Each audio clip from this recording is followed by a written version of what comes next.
SOLIDWORKS Routing is a powerful way to quickly put together routed assemblies with intelligent pipe, tube, or electrical systems.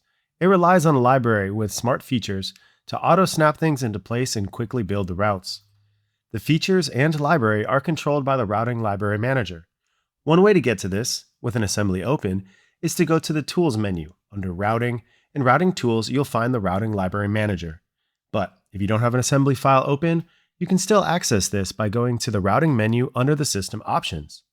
The Routing Library Manager is where you manage all the routing features and intelligence that really drives the functionality of routing. The main part here is the Routing Files Location option. This is essentially where your routing components live. You can add your own components to it, or you can download from the SOLIDWORKS online library. Here's how. Go to the right side of the screen and access the task pane. Click SOLIDWORKS Content and Routing. Then open a library standard you want to use. All you have to do is download the library files by clicking on it, then unzipping the files. Make sure you put it in the right location, the routing library location. Let's take a look at this T.